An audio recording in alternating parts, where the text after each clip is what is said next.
Viewers আসসালামু আলাইকুম। আশা করি সবাই ভালো আছেন। তো ভিউয়ার্স আজকে আমরা আলোচনা করব লেট্রল ট্যাবলেট নিয়ে। ভিউয়ার্স, লেট্রল একটি গুরুত্বপূর্ণ ওষুধ যা মূলত হরমোন সম্পর্কিত চিকিৎসায় ব্যবহৃত হয়। লেট্রল ট্যাবলেটের প্রধান উপকারিতা: ১. স্তন ক্যান্সারের চিকিৎসা। এটি পোস্টমেনোপজাল মেনোপজের পর মহিলাদের হরমোন সংবেদনশীল ব্রেস্ট ক্যান্সার চিকিৎসায় ব্যবহৃত হয়। শরীরে ইস্ট্রোজেন হরমোন কমিয়ে ক্যান্সার কোষের বৃদ্ধি ধীর করে।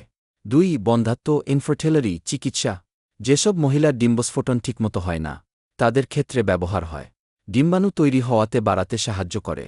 ৩. পলিসিস্টিক ওভারি সিনড্রোম রোগীদের ক্ষেত্রে ওভুলেশন ঠিক করতে সাহায্য করে।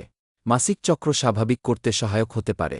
লেট্রোজোল শরীরের অ্যারোমেটেজ এনজাইম ব্লক করে, ফলে ইস্ট্রোজেন হরমোন কমে যায়।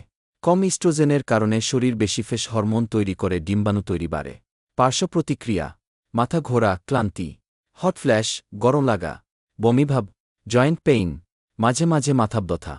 লেট্রল ট্যাবলেটের ডোজ ও খাওয়ার নিয়ম রোগভেদে ভিন্ন হয়। ১. বন্ধ্যাত্ব সাধারণত ডোজ দিনে ১টি। সময়কাল মাসিক শুরুর ২-৫ দিন থেকে টানা ৫ দিন। প্রতিদিন একই সময়ে সকাল বা রাত। ২. পলিসিস্টিক ওভারি সিনড্রোম কজ এর ক্ষেত্রে ডোজ একই, অর্ধ ২-৫ দিন দিয়ে শুরু।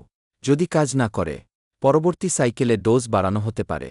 নিয়মিত আল্ট্রাসাউন্ড ফলিকল মনিটরিং দরকার হয়। পানি দিয়ে পুরো ট্যাবলেট গিলে ফেলুন। চিবাবেন না বা ভাঙবেন না। ডোজ মিস হলে ডাবল খাবেন না। গর্ভধারণ হয়ে গেলে সাথে সাথে বন্ধ করতে হবে। নিজে থেকে ডোজ বাড়ানো বা কমানো বিপজ্জনক। ৫ দিন খাওয়া ইনফার্টিলিটি কজ। দীর্ঘদিন খাওয়া ব্রেস্ট ক্যান্সার। সবসময় ডাক্তারের পরামর্শ জরুরি। তো ভিউয়ার্স, এই ছিল আজকের লেট্রল নিয়ে সংক্ষিপ্ত আলোচনা। ভিডিওটি ভালো লাগলে একটি লাইক করবেন এবং আমার চ্যানেলে নতুন হয়ে থাকলে চ্যানেলটি সাবস্ক্রাইব করে পাশে থাকা বেল আইকনটি বাজিয়ে রাখবেন। ধন্যবাদ সবাইকে। আসসালামু আলাইকুম।